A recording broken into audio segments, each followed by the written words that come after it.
Samsung's new Note 10 Plus has a few new camera tricks up its sleeve, including a new 3D sensor and an ultra-wide-angle lens. Can the old iPhone XS Max compete with just two lenses? That's what we're going to find out. This is Note versus iPhone.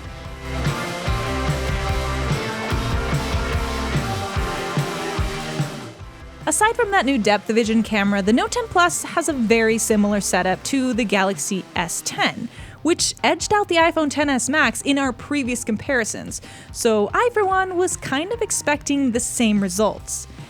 It has a 12-megapixel main camera with dual aperture, a 16-megapixel ultra-wide-angle lens, and a 12-megapixel telephoto lens. The iPhone XS Max, on the other hand, has a telephoto and wide-angle only. So for most shots, taken in good light, with the main camera, it's really hard to tell the difference between these two phones. And honestly, they're both incredible.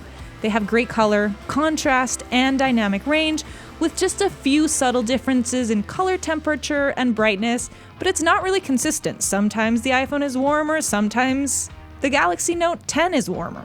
I did notice, however, that the Galaxy Note 10 does benefit from that dual aperture, and sometimes the exposure is a little bit more even. For your everyday shots, these phones would be neck and neck, except for the fact that only the Note can do this. And trust me, it makes a huge difference. I didn't think I needed an ultra-wide angle, but turns out I just didn't know what I was missing. You can even use it for video on the Note, and it works up to 4K, which gives you 3 different shooting angles from which to choose from at the click of a button. Yay! Now, I've always been a fan of video on the iPhone, and I still think I prefer the softer, more cinematic look when shooting people, but I gotta say, Samsung has really stepped up its game on the Note 10, and it's not just the fact that you have the 3 different angles. The differences between video on both these phones is a lot more subtle than before. Plus, tracking shots look a lot smoother now on the Note. I started running on a sandy beach, so I definitely did not make it easy on either one of these, but you can tell that the iPhone struggled with the exposure switching between the sand and the sky, and it looks to have a weird effect, while the Note seems to have been up for the challenge. Plus, it has a super steady video mode that you can now activate from the screen, although it will only work at 1080p. But check it out, now it almost looks like it's on a rig. Another new video feature about the Note is that it's supposed to be able to zoom in on sound as you zoom into your shot, so as the subject gets closer, it gets louder. But since the mic doesn't just zoom in on one source, it actually increases the volume of everything else around you as well. In my case, that included the sound of the waves, which ended up drowning out my voice, as you can tell.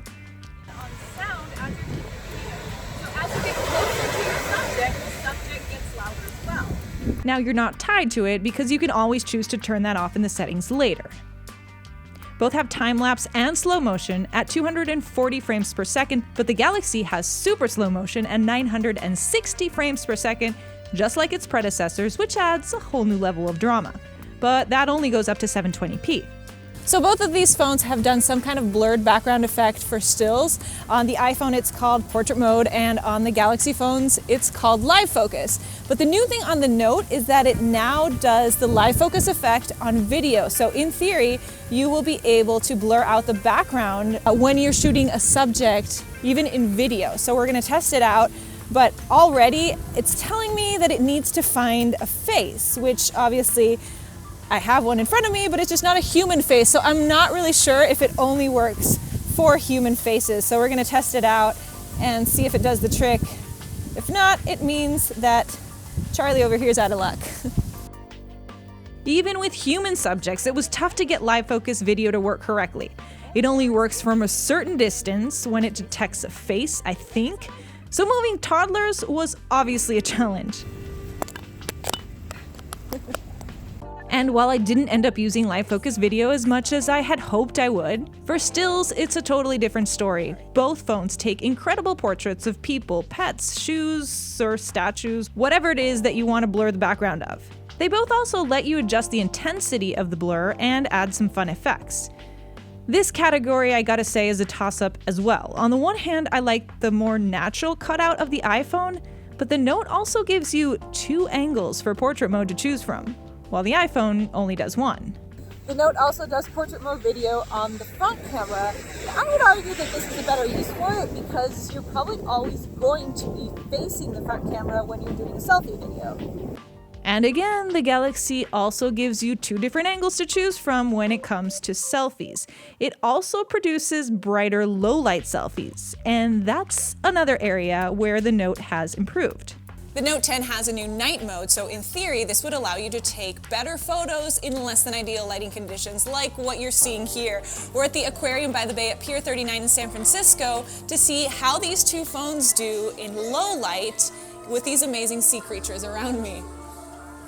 It's technically using the same effect that was made available on the S10 and Note 9 via software updates, but low-light shots on the Note look even better.